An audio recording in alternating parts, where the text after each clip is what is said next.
Bien, mis hermanos, que estamos aquí de manera presencial, en un grupo reducido, junto con los hermanos que nos están siguiendo por Zoom. El día de hoy, un día antes del día de Navidad, estamos, hermanos, ahora sí podemos decir que formalmente este año, para quien vea el video en lo posterior, estamos en el 2022. Ahora sí oficialmente podemos decir que tenemos en este lugar de los Estados Unidos, de la costa este, ahora sí tenemos día de invierno. Estamos con una sensación de 13 grados por debajo de 0 centígrados, que es mucho frío, pero en verdad, mis hermanos, aún a pesar de estas circunstancias, créanme, el hecho de venir a la casa del Señor y podernos gozar en la oración y en el estudio de su palabra, siempre va a generar un algo espiritual, un calor que viene de parte del Señor y de nuestra comunión, que hace que valga la pena estar aquí a pesar de estas circunstancias. Así que todos mis hermanos, seamos muy bienvenidos. Hoy, hermanos, cerramos con el séptimo tema, la serie llamada El Poder de la Oración, que estuvimos nosotros analizando a lo largo de estas semanas, en estos días viernes, donde usualmente aquí, en esta capilla, se lleva a cabo un culto formal de oración, que en esta ocasión se dejó como un espacio más de estudio para tratar de adentrarnos en el conocimiento de la palabra de Dios, y estos estudios los fuimos conduciendo hacia esta temática, hacia la oración, y hablamos acerca del poder que tiene la oración. Recuerden, así se llamó nuestra serie, el poder de la oración. Algunos de los temas que forman parte de esta serie están en video en el canal de YouTube de esta capilla. Los invitamos a que busquen el canal en YouTube, búsquenlo con el nombre Capilla Evangélica Corona, donde pueden encontrar este y otros temas de esta serie y otros estudios relacionados con otra temática bíblica. Mis hermanos, cerremos pues nuestro tema, el poder de la oración. Ya saben, en redes sociales, lo ven en la pantalla, como siempre.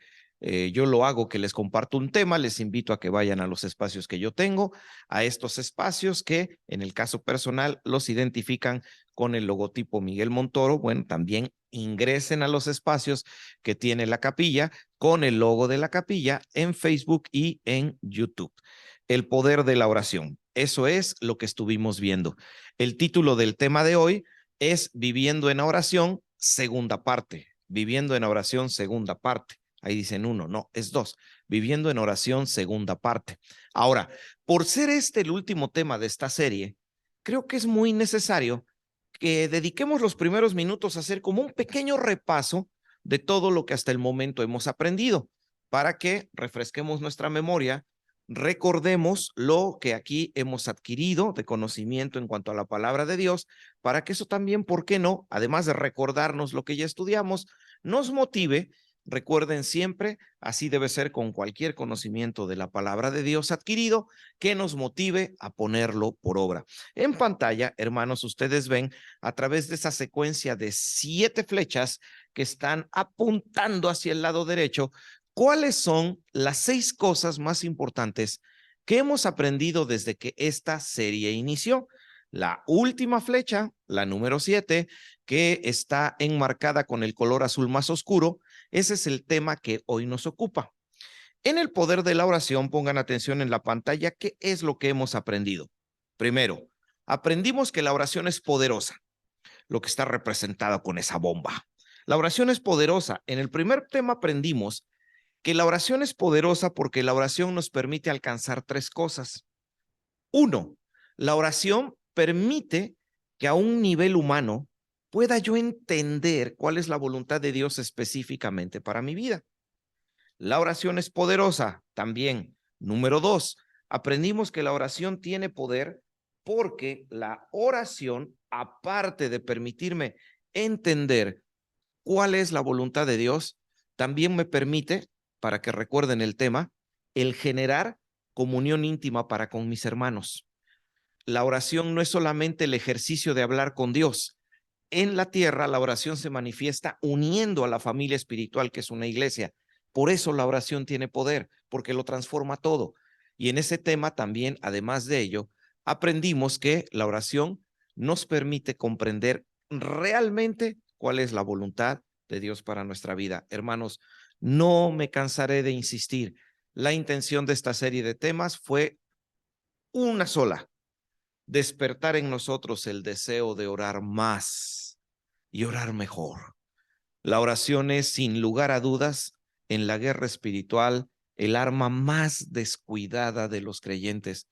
La oración es capaz de transformarlo todo a niveles que ni siquiera nosotros comprendemos. Por eso es que, como vimos en el primer tema, les recuerdo, Satanás pone tanto énfasis y tanto empeño en que no oremos como iglesia y, por supuesto, en que no oremos como personas, porque él mejor que nadie sabe lo que puede desencadenar una práctica de oración que realmente sea como la Biblia la enseña. La oración es poderosa. En el tema número 2, ahí ustedes lo ven en la pantalla, en el tema número 2 aprendimos que la oración practicada como la Biblia lo enseña también ayuda a que con nosotros y el Señor se forme una relación íntima.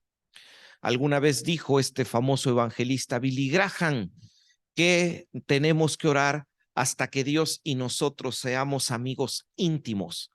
Cuando Dios y tú, Dios y yo seamos amigos íntimos, ya estamos orando el tiempo suficiente y estamos orando con la profundidad suficiente.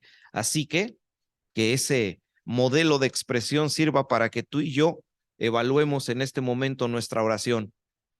¿Estamos ya en un punto en que Dios y yo somos amigos íntimos cuando oramos? Si es así, entonces realmente estamos orando como la Biblia enseña y estamos experimentando el poder de la oración. Si tú sigues esperando el poder de la oración, si sigues esperando tener una relación íntima con Dios, si has pasado años queriendo vivir una vida espiritual realmente firme, fuerte, constante, y los años pasan y esa vida espiritual nunca llega, en verdad, uno de los porqués es: no oras lo suficiente y no estás orando como Dios quiere. Recuerden, tema número 2, la oración hace que se desarrolle una relación íntima entre nosotros y Dios. Pero el tema número 3 complementó al anterior tema porque nos enseñó que la oración, además de ello, provoca consagración. O sea, cuando yo oro, tema número 2, empiezo a desarrollar una relación tan íntima con Dios que, tema número 3, eso me lleva a la necesidad de que mi vida esté puesta en las manos de Dios. La falta de consagración, claro, por supuesto, puede explicarse por la presencia de pecado, pero también la falta de consagración se entiende como el resultado de vidas que no oran. De ahí, mis hermanos, fuimos al tema número 4, donde aprendimos sobre los hábitos de Jesús. Tomen mucho en cuenta cómo oraba Jesús. En su momento aquí lo estudiamos. ¿Bajo qué condiciones? ¿Cuánto tiempo? Y si algo nos dimos cuenta es que la oración para Jesús era un hábito constante, constante. Y si algo practicaba Jesús era la oración íntima, en privado, él con su Padre. Y a pesar de ser Dios en carne, él trataba de orar para mantener la relación con su Padre y la intimidad espiritual con él. Así que si Cristo, nuestro modelo de vida, le daba tanta prioridad a la oración, es porque Dios espera que tú y yo hagamos lo mismo. Hazlo, hagámoslo, esforcémonos, cambiemos nuestros hábitos de oración, oremos distinto, oremos diferente, oremos mejor, experimentemos realmente a Dios moviéndose en nuestras vidas, hermanos, porque créanme, en la oración hay poder. Seguimos con nuestro pequeño repaso. De ahí vamos al tema número 5. En pantalla aparece. ¿Qué cosa aprendimos? La forma en cómo el Espíritu Santo y Cristo se relacionan con mis oraciones. Y fue maravilloso descubrir que la Biblia enseña que el Espíritu Santo es un intercesor, pero fue sorprendente, si lo recuerdan, descubrir que también la Biblia presenta a Cristo como un intercesor. En consecuencia, la Biblia es clara. Cuando un creyente ora a Dios, el Espíritu Santo y Cristo se unen a nosotros para poder hacer que las oraciones lleguen ante Dios de la manera en que Dios necesita. Así que es un ejercicio de comunión espiritual increíble. Si en el tema número 1 aprendimos que la oración nos une con nuestros hermanos, pues en el tema número 5 aprendimos que la oración nos vincula con Dios. Nuevamente llegamos a la misma conclusión. Si en nuestra vida espiritual, si en nuestra vida cristiana no sentimos, no identificamos, si en nuestros hogares, si en nuestra iglesia no vemos que las personas que nos rodean están llevando vidas con Dios, que están vinculadas a un nivel íntimo, siempre la conclusión tendrá que ver con lo mismo. Es porque no se está orando lo suficiente. Así que nuevamente, oremos más, oremos mejor y ya no esperemos más tiempo para hacerlo. Finalmente, hermanos, en el tema número 6, vimos ya 3 de los 9 tipos de oración que aparecen en la Biblia. Hablamos acerca de 3 tipos de oración y vimos ejemplos de cada uno de ellos para tratar de entender a qué se referían esas oraciones. Practiquémoslas, pongámoslas por obra, aprendamos a ejercer estos 3 tipos de oración. Ahora, ¿qué nos corresponde? Hoy nos corresponde ver, para cerrar esta serie, los otros 6 tipos de oración. Espero que el tiempo nos dé para concluir. Vamos a usar ese gráfico que ven ustedes redondo, donde cada figura nos está representando el tipo de oración para que así la recordemos con claridad. Tengamos lista nuestra Biblia. Vamos a empezar del color amarillo en el sentido de las manecillas del reloj, o sea, hacia tu derecha. Con nuestra Biblia lista, mis hermanos, vamos a ver el primero de los 6 tipos de oración que nos hace falta analizar. El primer tipo de oración que hoy nos corresponde es lo que se llamaría la oración de petición.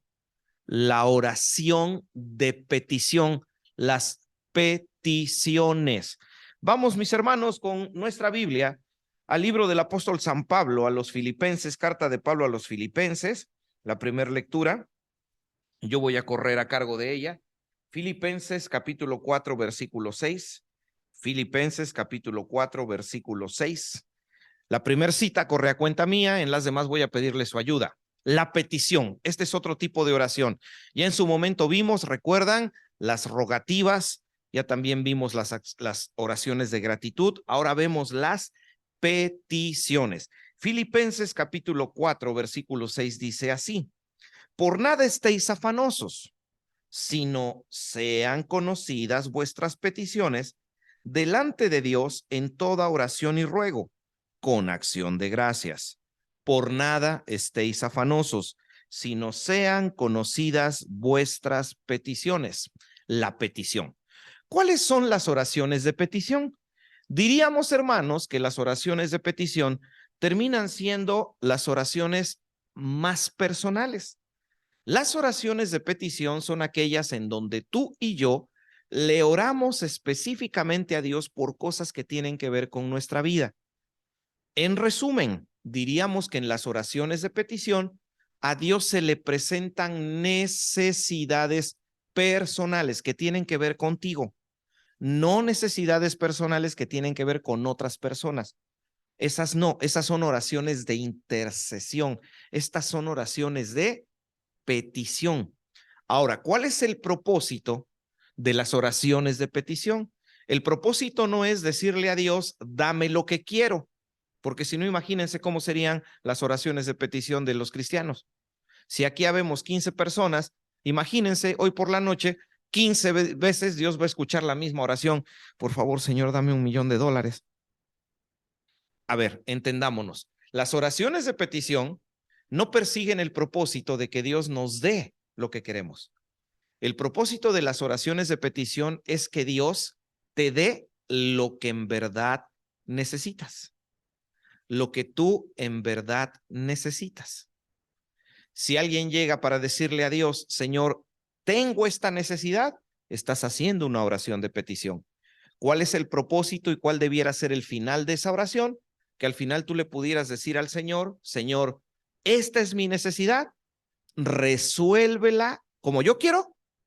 No, resuélvela como tú quieres. Ese es el propósito de las oraciones de petición. Ahora, al pedirle a Dios, solo hay que tomar en cuenta algo que la Biblia nos recomienda. Ahora vamos a regresar, como ven en la pantalla, al libro de los Salmos, y en el libro de los Salmos vamos a complementar lo que acabamos de explicar con una cita que dice algo muy interesante. Libro de los Salmos, capítulo 66. Libro de los Salmos, capítulo 66. Y mis hermanos, si ya están listos en el libro de los Salmos, capítulo 66, voy a pedir a alguien que me haga favor de hacer la lectura del verso 18. 66, 18. Gracias, hermano Miguel.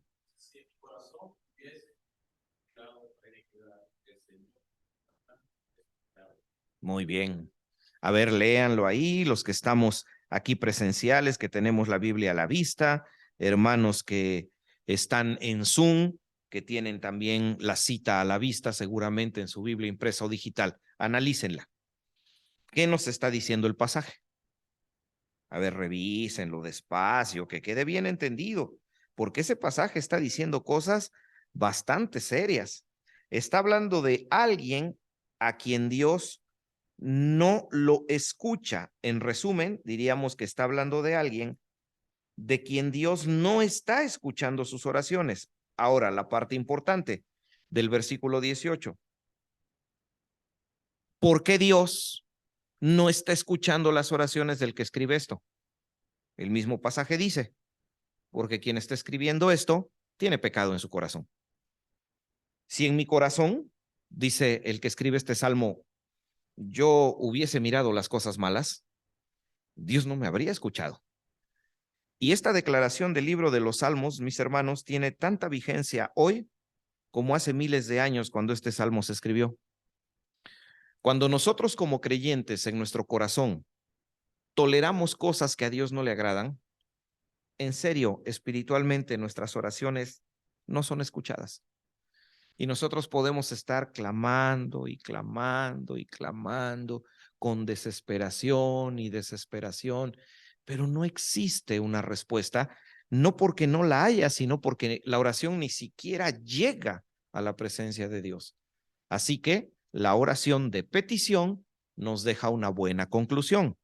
Mantengamos siempre la casa de nuestro corazón totalmente barrida de cualquier cosa mala, porque eso nos garantiza poder recibir de parte de Dios respuesta a nuestras peticiones. En el sentido de las manecillas del reloj, pasamos a esa rebanada de pastel azul para ver ahora el siguiente tipo de oración, la oración de adoración, que casi no se practica. Ahora, ¿por qué debe haber oración de adoración?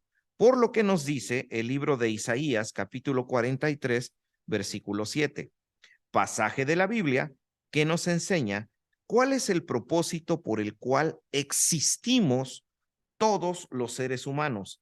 Isaías capítulo 43, versículo 7.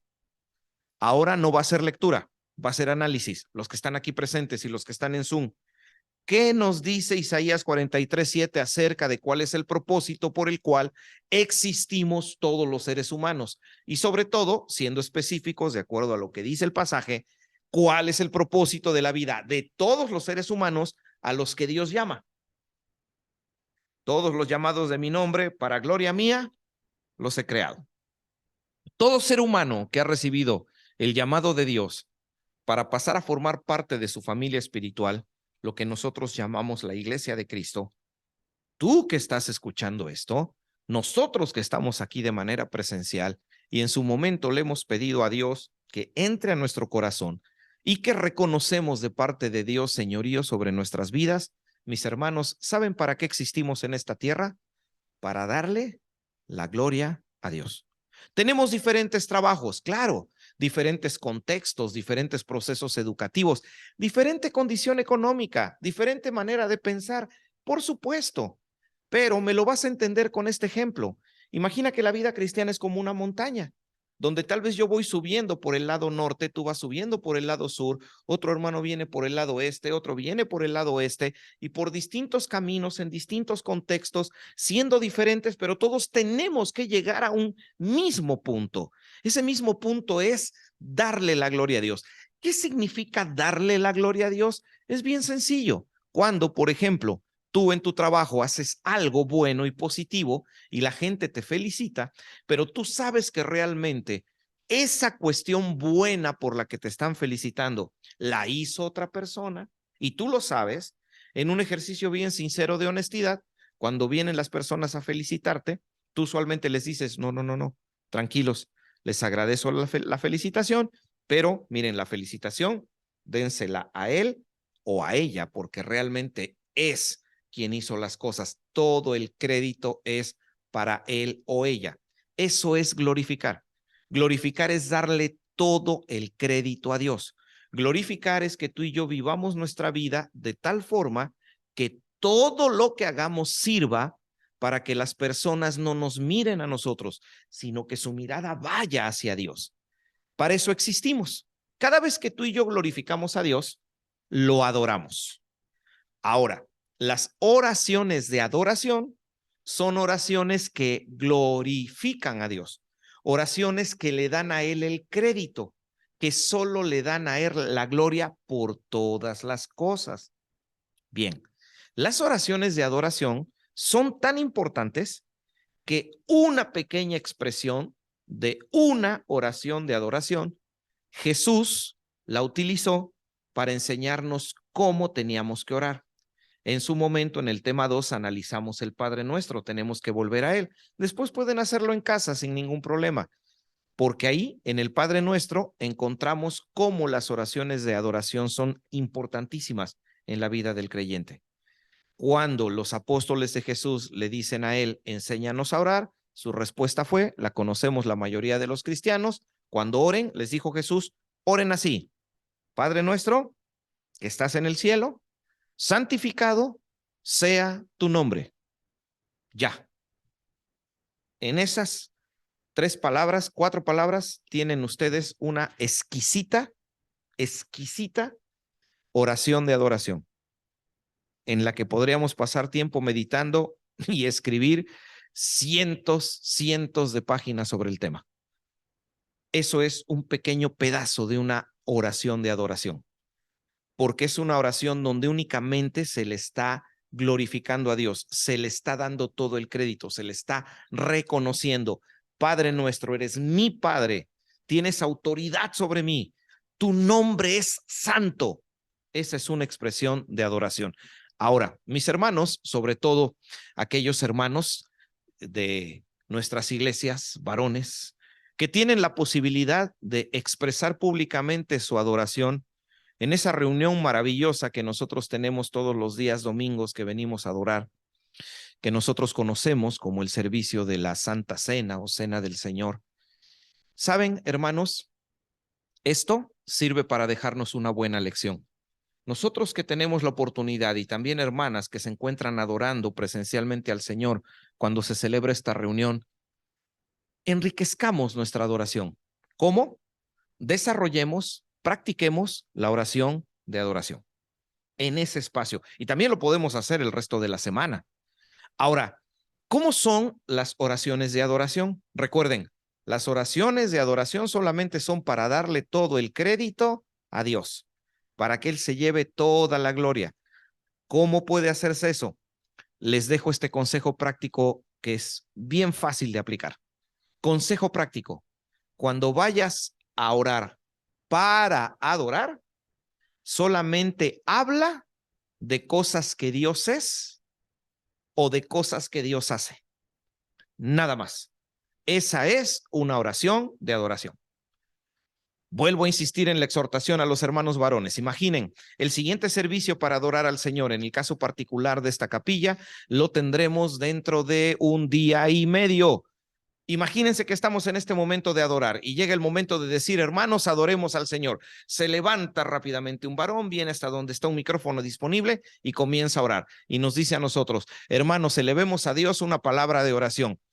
Vamos a cerrar nuestros ojos. Todos lo cerramos y bajamos nuestro rostro, señal de respeto a la presencia de Dios. Y el hermano comienza a orar. Amado Señor, en esta mañana te pedimos.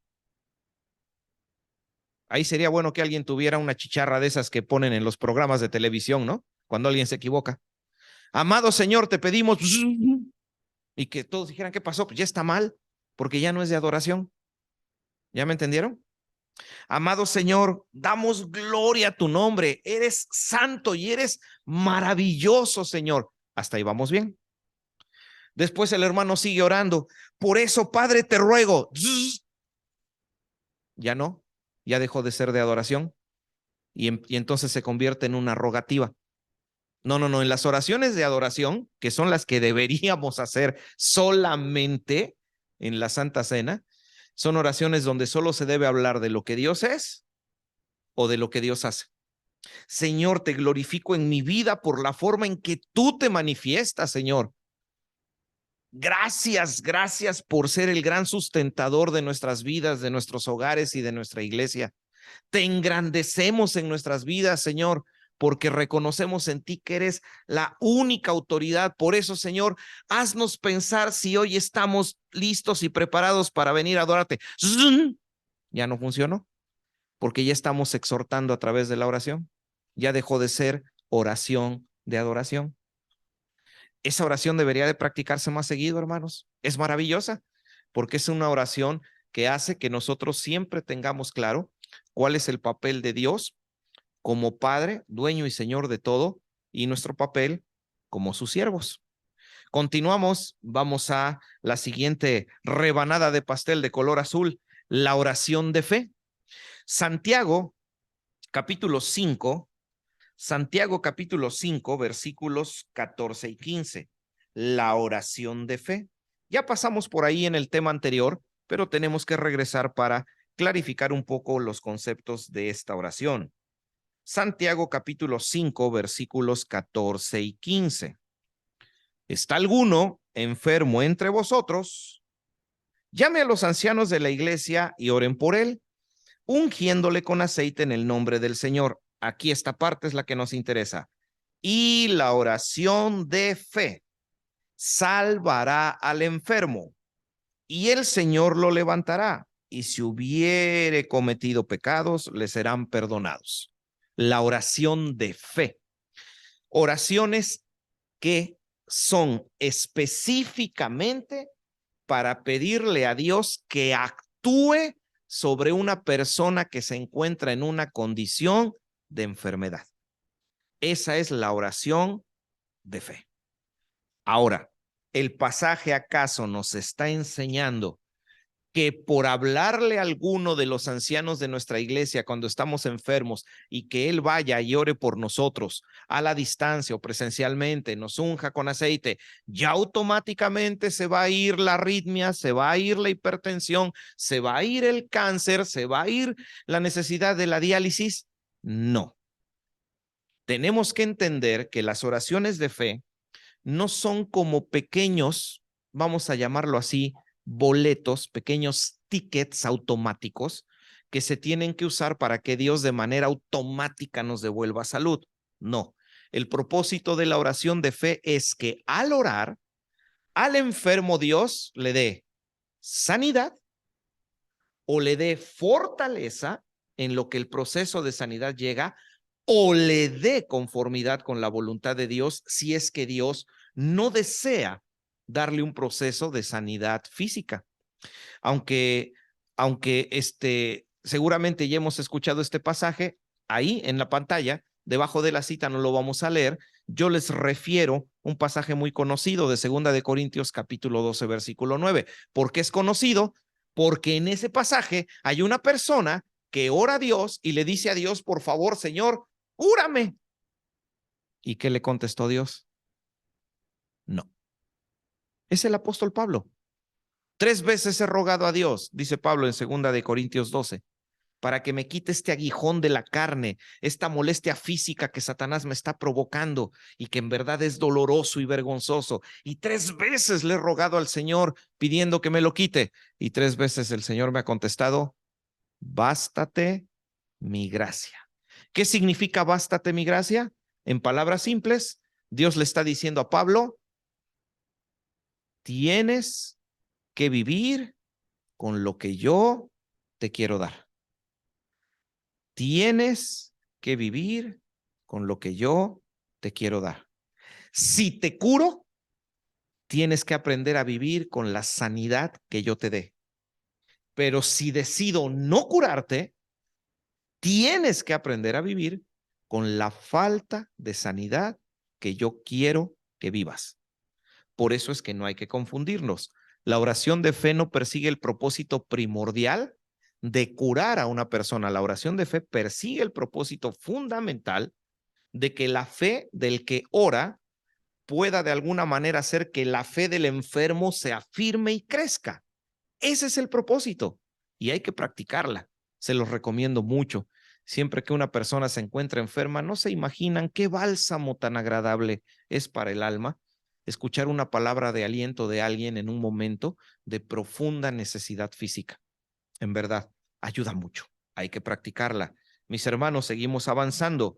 Después tenemos las que vendrían a ser las oraciones de comunión.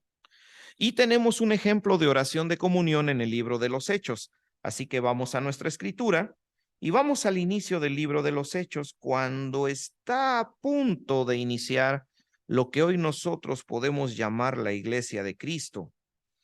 Y ahí cuando está por iniciar la Iglesia de Cristo, vemos un ejemplo hermoso de una oración de comunión. Entonces volvieron a Jerusalén desde el monte que se llama del Olivar, el cual está cerca de Jerusalén, camino de un día de reposo.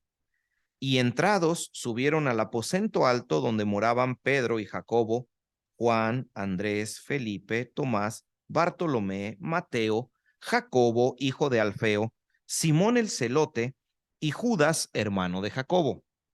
Todos estos perseveraban unánimes en oración y ruego, con las mujeres y con María, la madre de Jesús, y con sus hermanos. Ahí tenemos un ejemplo de una oración de comunión, donde vemos a distintas personas formando un grupo, orando por un propósito específico. Y ustedes se preguntarán, ¿y cuál es el propósito por el que está esta gente orando? Sigan leyendo después en casa. El grupo, originalmente, los podemos contar. Suben al aposento alto y ahí moraba Felipe, 1, Jacobo, 2, Juan, 3, Andrés, 4, Felipe, 5, Tomás, 6, Bartolomé, 7, Mateo, 8, Jacobo, hijo de Alfeo, 9, Simón el celote, 10, Judas, hermano de Jacobo, 11. Ellos estaban orando y había un grupo de mujeres, no se nos dice el número, y aparte de ese grupo de mujeres estaba María, la madre de Jesús, 12, y los hermanos humanos de Jesús. Así que pensemos que el grupo probablemente era de un mínimo de unas 20 personas. Ahora, ya después en casa, si más tarde quieren tener una lectura interesante mientras tomamos un café caliente, un chocolate caliente para combatir el frío, si quieren leer el pasaje se van a sorprender. Unos versículos adelante, ¿qué creen que pasó? El grupo ya no es de 20, ya son 120. Y solo en respuesta a la oración de 20 personas, Dios hizo que llegaran 100 más. Cuando en verdad oramos por un solo propósito y logramos tener una oración de comunión, pasan cosas que nos dejan con la boca abierta. 20 personas orando solo por orar, sin invitar a nadie, sin hacer campañas, sin enviar sin enviar absolutamente ninguna información por internet, no había internet, sin imprimir ningún folleto de invitación, tampoco había imprentas. Suman al grupo a 100 personas solo por estar orando. Eso puede pasar cuando se ora con un único propósito. Ahora, ¿por qué estaba orando este grupo? ¿Estaba orando para que Dios los usara para establecer una iglesia? No, porque ellos ni siquiera sabían todavía lo que sería la iglesia. Dios los tenía reunidos orando para que ellos entendieran el mensaje de Dios No, porque en ese momento ellos tenían a su maestro recién crucificado y no tenían ni siquiera la noción de hacia dónde Dios los quería mover. Orar por fortaleza, probablemente. Muchos de ellos seguramente pensaban, si el maestro ya fue asesinado, pues ahora después los judíos vienen contra nosotros. ¿Cuál es el propósito por el que estaban reunidos? Porque en las oraciones de comunión, siempre se ora porque hay un propósito que a todo el grupo le interesa. En este caso, después en casa, lean ahora el contexto de antes, no el contexto posterior, donde el grupo ya creció a 120, muévanse al contexto de antes, a lo que dice antes, y van a encontrar que ahí está. El propio Cristo les dijo a sus apóstoles, van a recibir poder cuando haya venido sobre ustedes el Espíritu Santo. Y les advierte, y esto sucederá dentro de no muchos días. ¿Qué está haciendo el grupo ahí reunido? Está orando. ¿Orando para qué? Para que se cumpla la promesa de Cristo. Eso es lo que están haciendo. Señor, tú nos prometiste que el Espíritu Santo vendría sobre nosotros. Señor, cumple tu promesa. Si es tu voluntad que el Espíritu venga, ahí estaban todos los días, todos los días, todos los días, orando por un propósito. En este caso, insisto, era que se cumpliera la promesa de la venida del Espíritu Santo a la tierra para estar aquí en lugar de Cristo. Y sabemos que la promesa se cumplió en el día de Pentecostés, 50 días después de la Pascua. Mis hermanos, imagínense un ejercicio hermoso de oración de comunión que pudiéramos hacer. Es solamente como una idea. ¿Se imaginan qué cosas Dios puede hacer si el día de hoy tomamos la decisión juntos como iglesia de que todos los días a las 12 del día, no importa lo que estemos haciendo, vamos a hacer una pequeña oración pidiendo a Dios porque traiga más miembros a la iglesia? ¿Ya me entendieron? Esa es una oración de comunión. Donde se ora, un grupo ora con un propósito específico. O que digamos, hermanos, nuestro compromiso del 2023 es que durante enero, todos los días a las 5 de la tarde, no importa dónde estemos, vamos a orar por la salud física de los enfermos de la iglesia. Les aseguro, nos sorprenderíamos de cuánta gente se curaría en menos de un mes. Esa es una oración de comunión y es bueno practicarla, mis hermanos. Hay que practicarla. Ya estamos cerca. Y después de eso, mis hermanos, ahora vamos con la siguiente. Después de la oración de comunión aparece en pantalla la oración de consagración. Después en casa busquen el pasaje para que no nos gane el tiempo. ¿Qué pasaje está ahí? Mateo, capítulo 26, versículo 39. ¿Qué está pasando en Mateo 26, 39? Cristo, después de sudar sangre, está orando diciéndole a Dios, si es posible, pasa de mí esta copa. Ese es el pasaje al que refiere la oración de consagración. ¿Eso qué significa? La oración de consagración es muy simple. En términos bíblicos, cristianos, consagrar significa decidir que algo sea utilizado con un único propósito. Les pongo un ejemplo. Si yo tengo aquí este aparato electrónico, vamos a suponer que yo tomo la decisión de que este aparato va a servir solo para tener aquí guardados imágenes y videos de las actividades de la iglesia. No va a servir para ninguna otra cosa. Ese es su único propósito. Eso significa que aquí yo no voy a descargar una película, tampoco voy a descargar ningún juego, porque ya decidí que este aparato solo se use con ese propósito. En términos bíblicos, teológicos, eso es consagrar. Consagrar es que tú oras y le entregas a Dios algo específico de tu vida, pero se lo entregas completamente. Renuncias ya a tener control o ejercer cualquier clase de dominio sobre ese algo particular. Vamos ahora con Cristo. Cristo está orando, está teniendo la última gran batalla consigo mismo, porque Cristo está luchando contra su humanidad. Y Cristo le está pidiendo a Dios que no pase él por la cruz.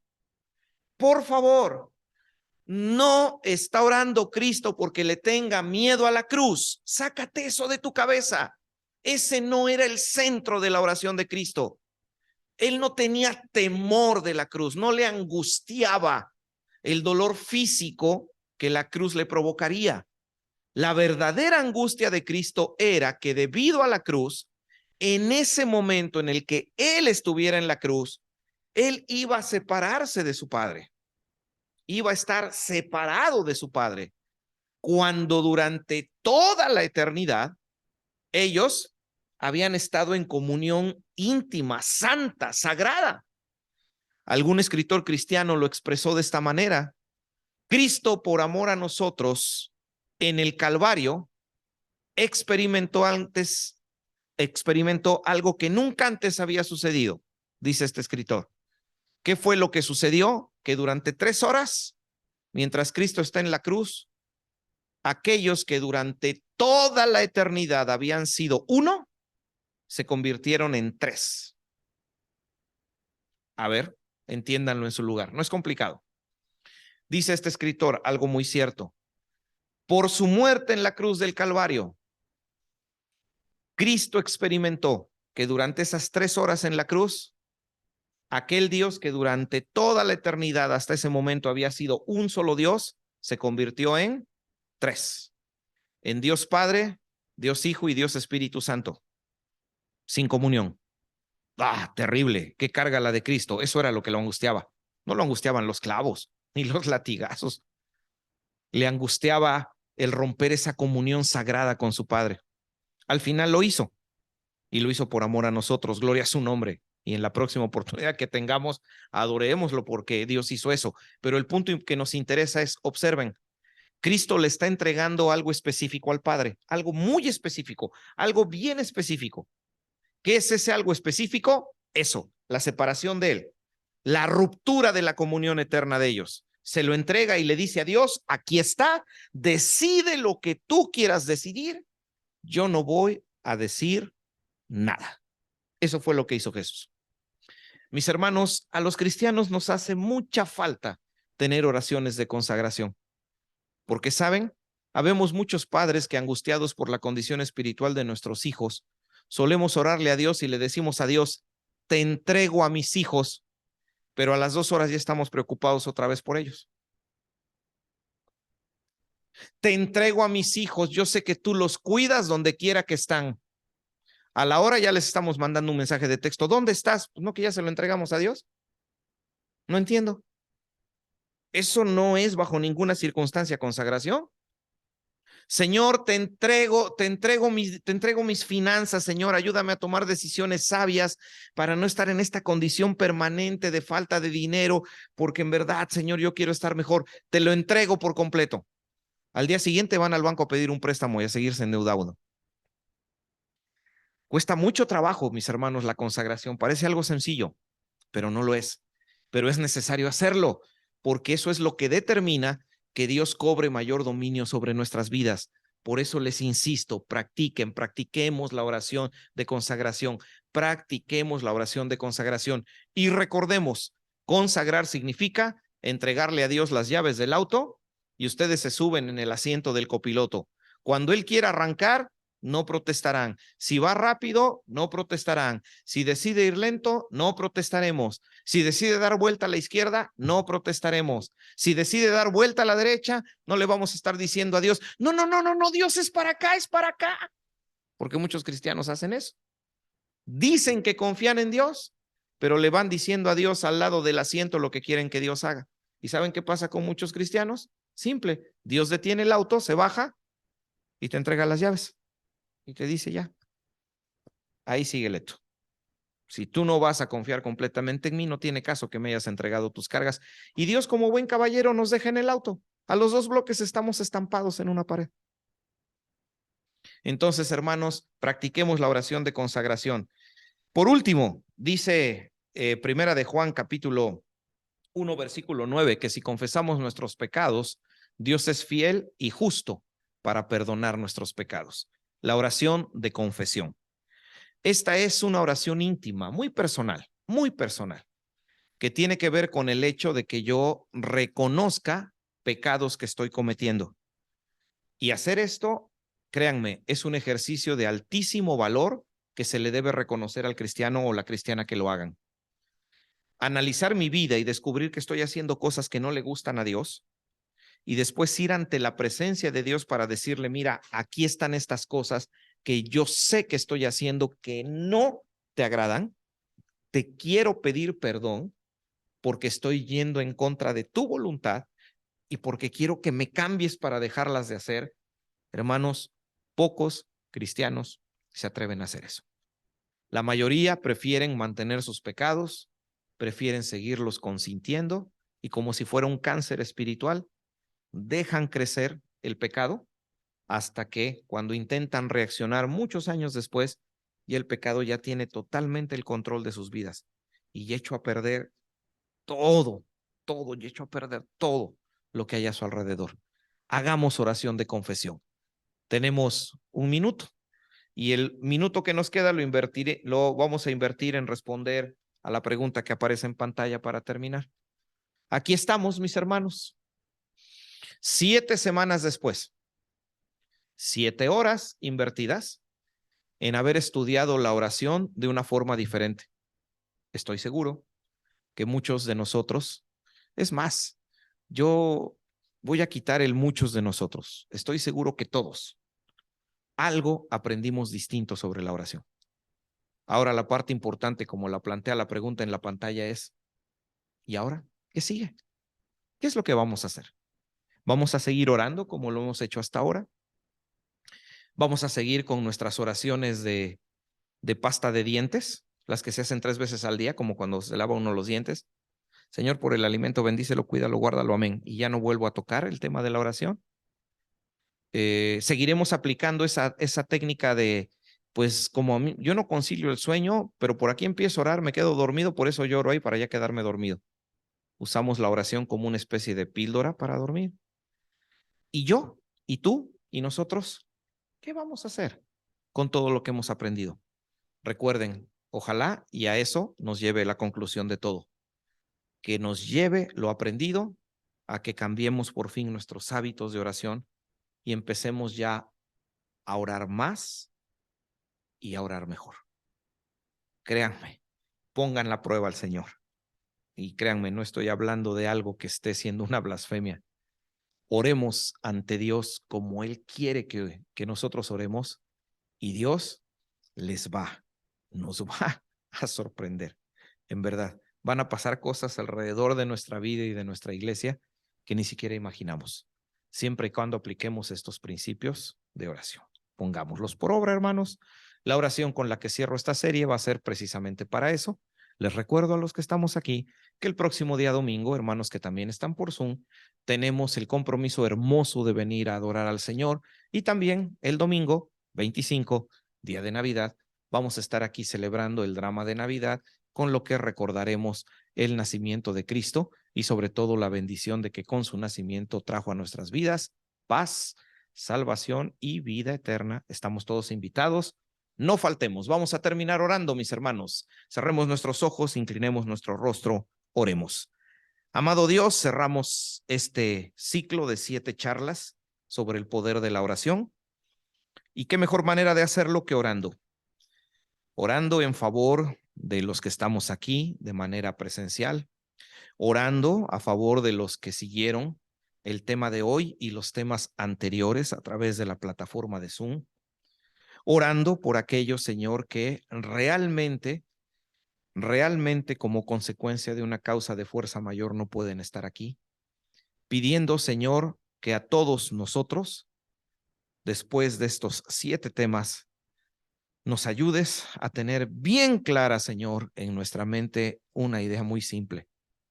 Tengo que orar más, tengo que orar mejor. De las 9 clases de oraciones que encontramos en la Biblia, incluso hasta podríamos obtener más oraciones. ¿Cuáles de ellas tenemos que empezar a practicar con mayor frecuencia? ¿Cuáles no hemos practicado? ¿Cuáles, Señor? Jamás las hemos hecho. Ha llegado el momento de cambiar, de orar más y orar mejor. Qué sorprendente ejemplo, el de este grupo de unas 25 personas que sin hacer ninguna clase de evangelismo, simplemente orando, atrajeron, Señor, a 100 personas. nada más. Ese es el poder que tiene la oración, que genera, Señor, que espiritualmente tú vuelvas tu rostro a favor de tus siervos y contestes, puesto que la oración siempre nos va a conducir a tu voluntad, de tal forma que vamos a terminar orando precisamente lo que tú deseas. Y se une la voluntad humana con la voluntad divina, y entonces suceden cosas, Señor, que pueden calificarse de milagrosas, pero que son el resultado de orar más y orar mejor. Al despedirnos, que nos lleves con bendición. Tenemos una noche extremadamente fría, que sin complicaciones lleguemos a casa, Señor, y que no haya ninguna clase de obstáculo para en el próximo servicio del día domingo venir a adorarte. Bendícenos, Señor, en nuestro regreso, y que también tu paz y tu presencia quede con aquellos, Señor, que siguieron esta transmisión a través de Zoom. Orando por todo esto con acción de gracias, elevamos la oración en el nombre de Cristo Jesús, diciendo amén. Que así sea. Mis hermanos, que pasemos muy buena noche. Estamos despedidos. Les recuerdo que tenemos en YouTube y en Facebook 2 espacios en redes sociales, Capilla Evangélica Corona. Ingresen, suscríbanse, compartan los contenidos. Buenas noches.